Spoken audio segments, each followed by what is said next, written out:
અને નિશાળે લઈ જાય છે શિક્ષણાધિકારી.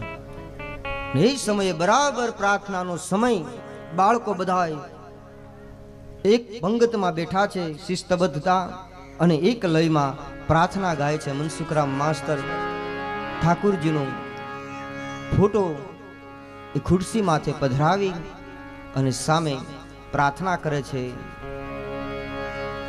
ઓ વિશ્વાસુ ના વિશ્વાસુ, વિશ્વાસુ ના વિશ્વાસુ, મારા ગુણ સુકાવે આસુ,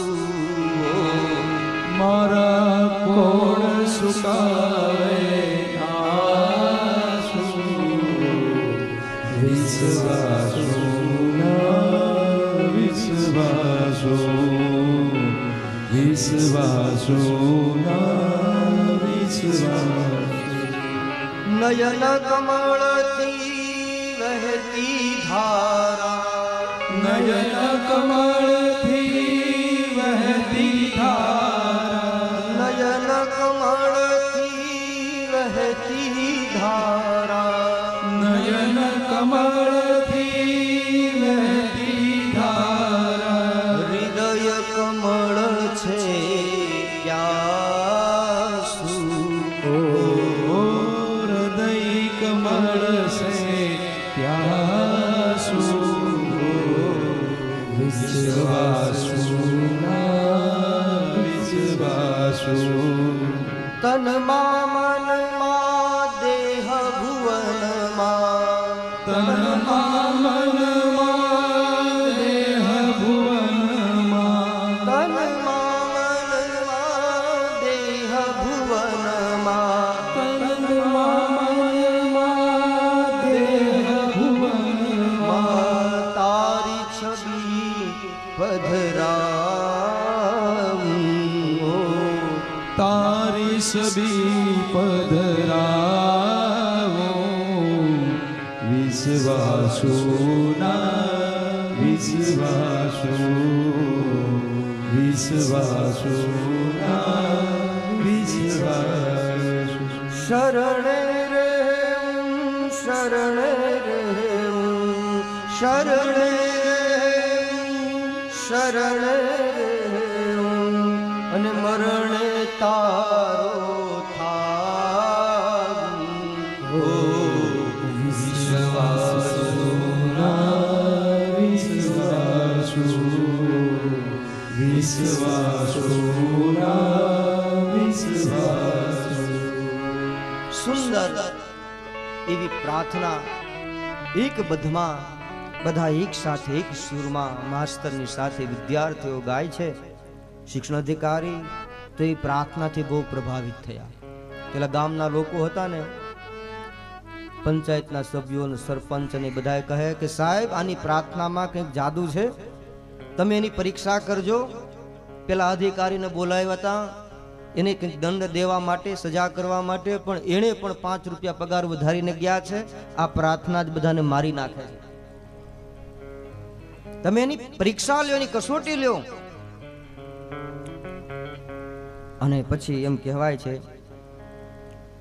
શિક્ષણ અધિકારી એ ગ્રામના લોકોને, પંચાયતને ખીજાણા. આટલી સુંદર પ્રાર્થના હું આખા જિલ્લાની બધી જ શાળાઓમાં જાઉં છું નિરીક્ષક તરીકે. કોઈ જગ્યાએ આવા સંસ્કાર, આવી શિસ્તબદ્ધતા, આવું સુસ્વર ક્યાંય જોવા મળતો નથી. આ વિદ્યાર્થીઓ, નાના નાના ફૂલકાઓ, બાળકો એટલા સુંદર સંસ્કારો આ માસ્તર આપે છે.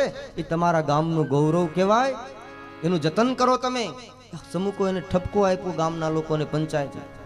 ફરી પાછા ક્યારેય તમે આ માસ્તર વિરુદ્ધ કોઈ ફરિયાદ કરશો નહીં એમ કહે અને સીધા પેલા મનસુખરામને કહે, માસ્તર તમારી સર્વિસ બુક આપો. ગામના લોકો કે આ તો આપણા લાડવા ને ગાંઠિયા ને બધું ગયું.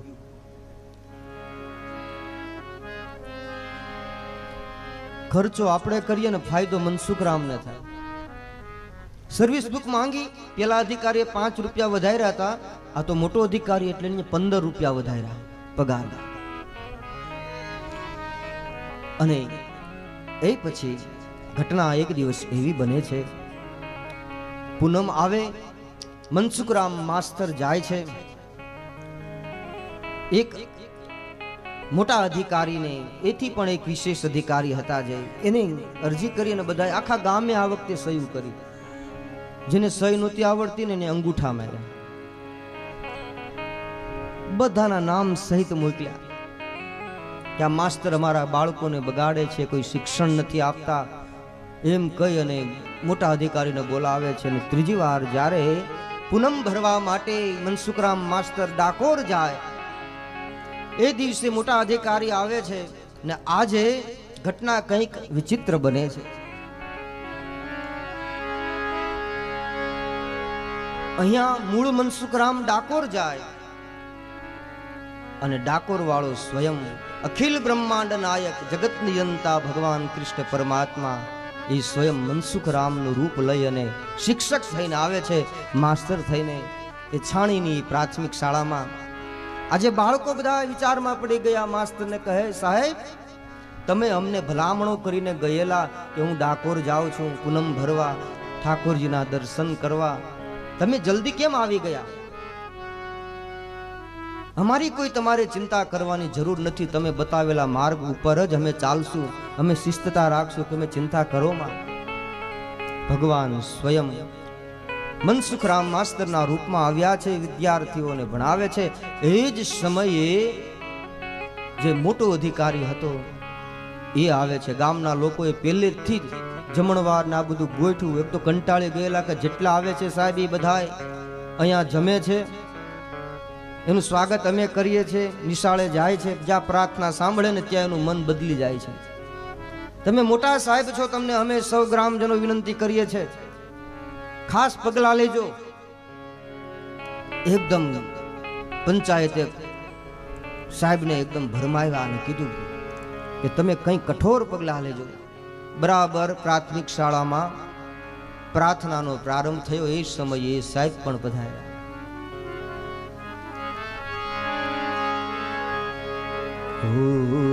વિશ્વાસુ ના વિશ્વાસુ, વિશ્વાસુ ના વિશ્વાસુ, મારા કોણ સુકાવે આસુ.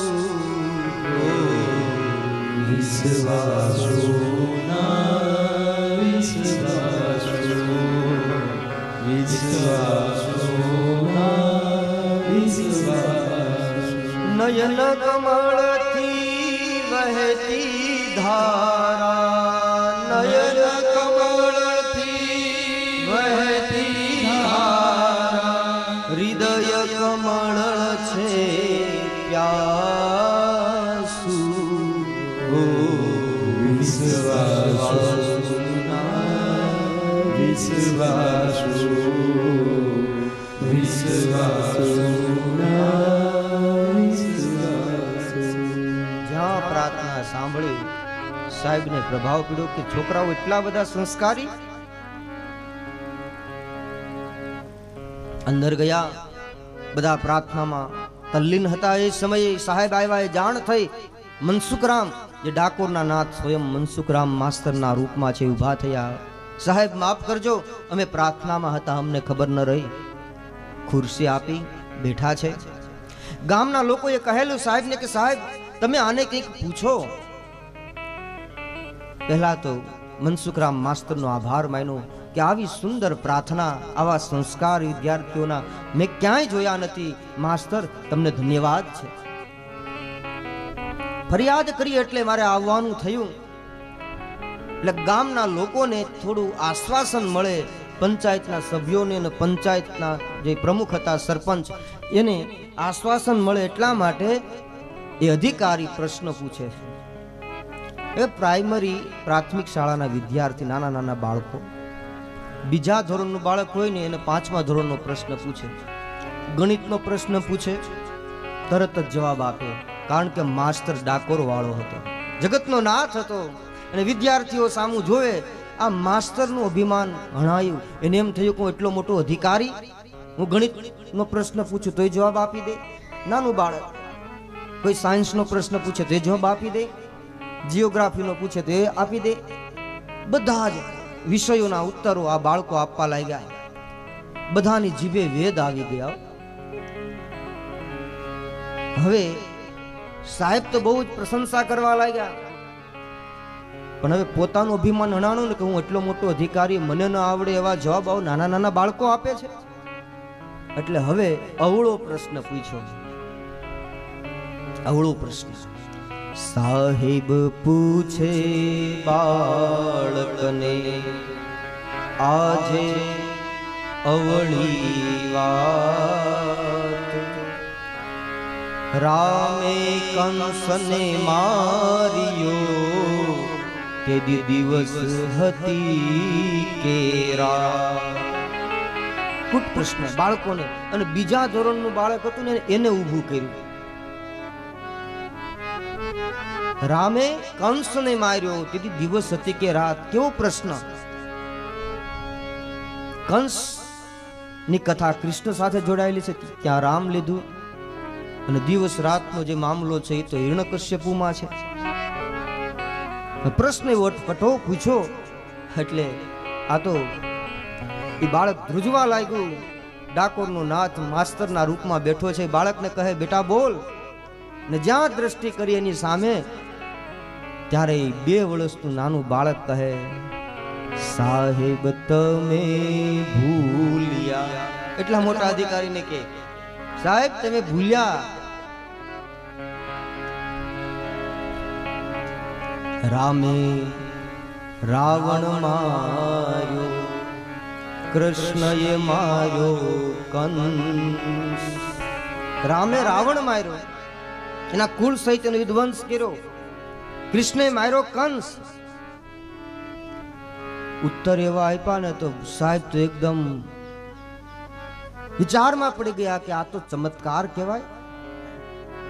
બહુ પ્રસન્ન થયા અને માસ્તરને કે માસ્તર ધન્ય છે તમને, તમારી કેળવણીને, તમારા સંસ્કારને, તમારી શિક્ષાને, કે આ બાળકોનું ઘડતર તમે કરી રહ્યા છો. હું સરકારમાં પણ હું તમારી તરફથી તમારી સર્વિસ બુકમાં હું લખી દઉં છું, તમારું પ્રમોશન તમને મળશે.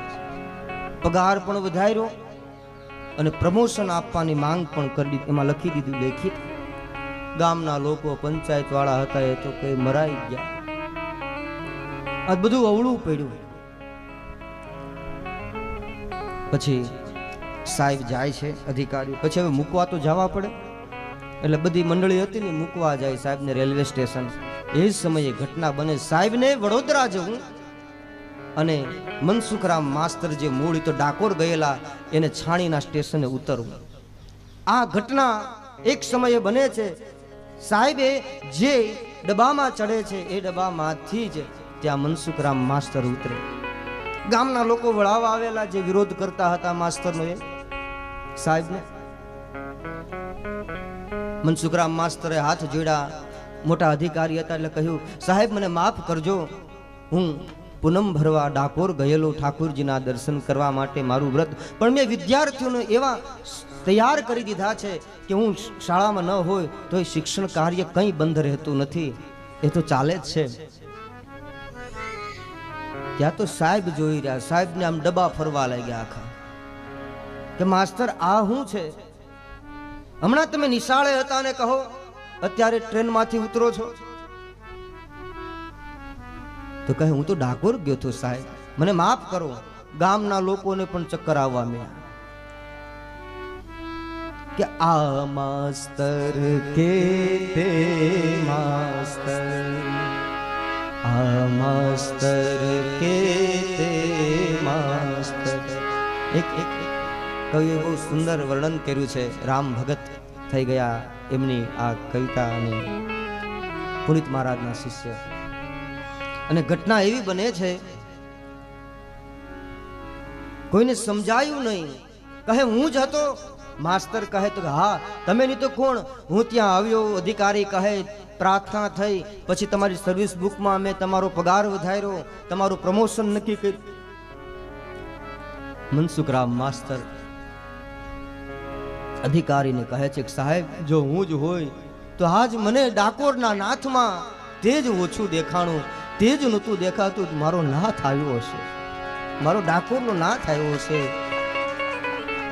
હાથ જોડી પ્રાર્થના કરીને કહ્યું કે સાહેબ, હવે જો મારા લીધે મારા ઠાકોરને જો ધક્કો થતો હોય, પરિશ્રમ થતો હોય, તો હું મારું રાજીનામું આપું છું. હવે મારે નોકરી નથી કરવી, હવે મારે ગાયકવાડ સરકારની નોકરી નહીં, હવે મારે ડાકોરની સરકારની નોકરી કરવી છે, ઠાકોરની નોકરી કરવી. પછી એમ કહેવાય છે સાહેબ સ્વીકારતા નથી એનું રાજીનામું, પણ આગ્રહવશ એને સ્વીકારવું પડ્યું અંતે. અને મનસુખરામ માસ્તર અને એમના ધર્મપત્ની ઉજમબાઈ બને એ ગામમાં, છાણી ગામમાંથી પછી વિદાય થાય છે. ગામના લોકોએ બહુ જ ત્રાસ આપેલો. અતિ કર્યો અપરાધ સાધુ તારો, અતિ કર્યો અપરાધ, બહુ જ અપરાધ કર્યો. ગામના લોકો આજે વિદાય આપે છે પતિ પત્નીને, બધાય એક દુઃખ વ્યક્ત કરે છે. અને સંતની વિદાય બધા માટે દુઃખદાયી હોય છે. બહુ જ અમે આક્ષેપો કર્યા, કેવા કેવા ષડયંત્રો કર્યા કલંક લગાડવાના, પણ હવે અમે ક્ષમા ચાહીએ છીએ. આખા ગામ લોકો આજે મનસુખરામ માસ્તરને અને એમના ધર્મપત્ની ઉજમબાઈને રોકે છે કે ગામ છોડીને ન જાઓ. પછી એમના ઘરની જે કંઈ ચીજ વસ્તુ સામગ્રી જે બધું હતું એ બધું જ ગ્રામજનોને વેચી દીધું છે, બધું વહેંચી દીધું. અને પછી ત્યાંથી બને પતિ પત્ની ત્યાંથી નીકળ્યા છે. કોયલી ગામ છે વડોદરા પાસે, ત્યાં જાય છે અને ત્યાં વિષ્ણુ યાગ કરે છે. અને ત્યાં એમની સમાધિ પણ છે. આજે પણ એ પ્રત્યક્ષ પ્રમાણો છે આવા ભક્તો. પછી તો આખું જીવન જેમને સેવા કાર્યમાં સેવા જ કરી છે, આખું જીવન એને સમર્પિત કરી દીધું છે.